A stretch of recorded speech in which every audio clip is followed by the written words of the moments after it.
¿Qué vemos en esta imagen? ¿Vemos simplemente un niño pequeño o vemos el nacimiento de Jesús? Con sus ángeles, con María, con José, al revés, con el niño Jesús, con los Reyes Magos. ¿Qué vemos aquí? ¿Vemos simplemente a Don Quijote o vemos a Don Quijote y Sancho? ¿Y en esta? ¿Vemos simplemente dos ancianos mirándose entre sí o somos capaces de ver a dos mexicanos tocando la guitarra? Depende, ¿eh? Pues, al igual que pasa con estas imágenes en la vida, todo depende del modo en el que todo se mire. Fíjense, entendemos y vemos las cosas no como ellas mismas son, sino como nosotros mismos somos. No vemos el mundo como es, vemos un mundo moldeado por las peculiaridades individuales de nuestras mentes. Todo está moldeado por nosotros, por nuestro yo. Todos y cada uno de nosotros tenemos un yo especial aquí dentro. Un yo oscuro, escondido, oculto y desconocido. Aquí dentro se encuentra nuestro verdadero yo, nuestro guía, nuestro verdadero profesor. Un profesor que, como muy pocos, te enseña a observar cuando antes veías. Un profesor que tras 20 años oyendo te dice que tienes que parar de oír para empezar a escuchar y tienes que empezar a pensar para dejar atrás el juzgar. Un profesor que no le importa suspenderte siempre y cuando aprendas a no rendirte y a ser consecuente. Personalmente, nunca conocí a este profesor dentro del recinto escolar. Es más, nunca me lo presentaron. Pero, ¿quién es este profesor?, se estarán preguntando. Solo les pediré una cosa durante toda mi ponencia, solo una. Sigan conociéndolo conmigo y no se queden en el nombre, que está demasiado sobrevalorado. Se llama pensamiento crítico, o al menos así lo llamo yo. Según la RAE, la palabra pensamiento se refiere a la actividad, la acción y el efecto de pensar. En cuanto al adjetivo crítico, esta explica que este adjetivo describe algo como perteneciente o relativo a la crítica, la cual el diccionario de Oxford define como el conjunto de juicios u opiniones que responden o proceden de un análisis. Es decir, tras este rollo podríamos decir que el pensamiento crítico es el pensar mediante un conjunto de juicios u opiniones que responden o proceden de un análisis. Y ahora es cuando me pregunto yo, si el pensamiento crítico es eso, es decir, si el pensamiento crítico es pensar mediante un conjunto de juicios u opiniones que responden o proceden de un análisis, ¿qué diferencia hay entre pensar y pensar críticamente? En mi opinión, pensar es igual a pensar críticamente. Si uno no piensa críticamente cuando piensa, uno no está pensando. Pensar críticamente es subir al espacio, subir al Olimpo y ver desde allí el mundo, desde la tranquilidad, la serenidad, la imparcialidad y la racionalidad. Existe la influencia, pero nunca la manipulación. Pensar críticamente es pensar en tercera persona, es ser imparcial. Para mí solo existe una manera de pensar, y por eso decir pensamiento crítico es decir pensar. Pensar críticamente es salirse del problema, encontrar una posición ajena al mismo y desde ahí intentar resolverlo. Esa posición es una posición privilegiada y como tal no está hecha para cualquiera.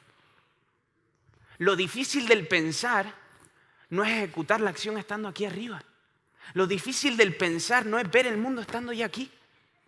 Lo difícil del pensar es cómo llegamos a sentarnos aquí y cómo llegamos a visualizar desde esta posición cada situación de cada día, de cada lugar del mundo. Lo difícil no es pensar desde aquí arriba. Lo difícil es cómo llegamos a pensar desde aquí arriba. Lo complicado no es el fin, sino el camino. Dice la RAE que pensar es opinar. Perdónenme que les diga que pensar no es opinar. Pensar no es juzgar. Pensar es analizar. Personalmente, me gustaría que ese adjetivo de ahí no hubiera que ponerlo ahí. Pero hay que ponerlo ahí sencillamente por la razón de que nos han metido en la cabeza de que eso no es lo mismo que eso. Hoy en día, la opinión del alumno no vale nada.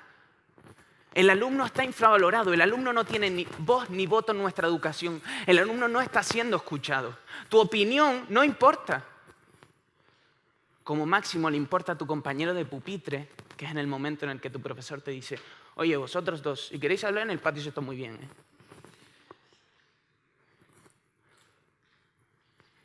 ¿Crees que el pensamiento crítico debe ser importante en la educación? Probablemente. Probablemente la mayoría de los que estamos aquí presentes piensa que el pensamiento crítico debe serlo. Es normal. Ahora bien, la respuesta a por qué debe serlo es bastante más complicada. El pensar a día de hoy ni se valora ni se necesita. Es decir, ¿para qué quieres pensar? Con repetir, memorizar, volver a repetir y escupir, te vale. Para pasar el curso hay que pasar una serie de exámenes. Y para pasar una serie de exámenes solo necesitas el triángulo mágico. Repetir, memorizar y escupir. El otro día, un niño de origen musulmán fue arrestado en los Estados Unidos de América por llevar a clase un reloj fabricado por él mismo. Arrestado. Se lo enseñó a la profesora de ingeniería y esta le sugirió que no lo enseñara por el centro. Solo existe un camino, no hay más. Como dije, entendemos la educación como el proceso de llenar de agua un recipiente y no como el proceso de ayudar a que una flor crezca según su propia naturaleza. Como dije antes, entendemos la educación como el proceso de llenar de agua un recipiente y solo hay un modo de que el nivel de agua suba. No hay más.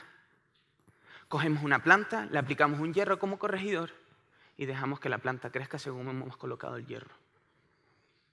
Sin embargo, es el pensamiento crítico el que arranca de raíz ese hierro y el que deja que crezca según tu propia naturaleza. Sin pensamiento crítico no eres nada. Eres 100% equiparable a una máquina. No tienes capacidad de decisión propia. Sin darnos cuenta, estamos creando una sociedad de vigilantes de lo programado y no de informáticos que programan. Sin darnos cuenta, estamos creando una sociedad en donde el dogma, la opinión hegemónica y la verdad absoluta campan a sus anchas como Pedro por su casa. Sin darnos cuenta, estamos imponiendo al alumnado una verdad absoluta en vez de ayudarlo a encontrar una relativa. Decía Chomsky que el aprendizaje verdadero no tiene que ver con el descubrimiento de la verdad y no con la imposición de una verdad oficial, pues esta última opción nunca conduce al pensamiento crítico e independiente. Hace unas semanas debatí en clase sobre 2 noticias que aparecieron en 2 periódicos de tirada nacional de este país que se titulaban Sócrates jubilado y Platón expulsado de clase. No sé si las pudieron leer, pero básicamente constituían una crítica en contra de la desaparición de la asignatura de filosofía como asignatura obligatoria en el bachillerato. Se nos quieren llevar a nuestros grandes pensadores, se nos quieren llevar a nuestros grandes filósofos, se nos quieren llevar a Kant, se nos quieren llevar a Rousseau, se nos quieren llevar a Marx, se nos quieren llevar a Locke, se los quieren llevar a todos. ¿Saben qué les digo? Que se vayan, ahí tienen la puerta. Váyanse, váyase Locke, váyase Marx, váyase Rousseau, váyase Kant, váyanse todos. Y si deciden volver, vuelvan, pero de la mano del pensamiento crítico y filosófico del que los separaron en el momento en el que decidieron entrar en nuestras aulas. Fíjense, ni la propia asignatura de filosofía es capaz de incitar al pensamiento crítico y filosófico. El pensamiento crítico debe conformar la base de la educación. Pensando críticamente, es decir, pensando, serás persona. ¿Qué es lo que te diferencia de una máquina? La capacidad de decisión propia. Eso es lo que te diferencia.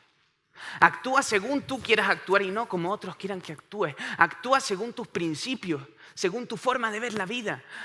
Piensa según tu yo quiera pensar y no como otros quieran que piense. Sabemos que el pensar hoy en día en el aula no se fomenta. Muy bien, salte de ella. Lee, crea, música, poesía, arte, me da igual, no importa el qué. Programa en vez de ser programado. Y conoce para no ser engañado.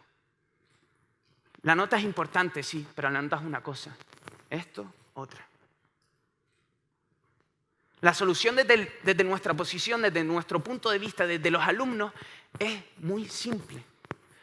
El triángulo mágico de antes, repite, memoriza y escupe, se va a ver reemplazado por el de piensa, adapta y cambia. Podrán decir lo que quieran, que digan lo que quieran, que el sistema no está preparado para un cambio, que el alumnado menos, que el profesorado todavía menos, que digan lo que quieran, porque ¿saben qué? El sistema puede no estar preparado para un cambio. Ustedes sí.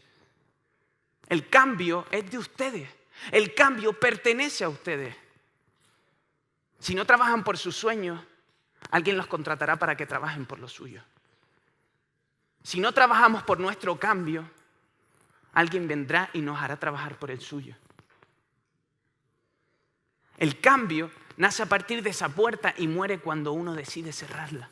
Cada mañana, de cada día, de cada semana, de cada mes, de cada año, que te levantes de la cama, recuerda sencillamente esto. Piensa, adapta y cambia. Muchas gracias.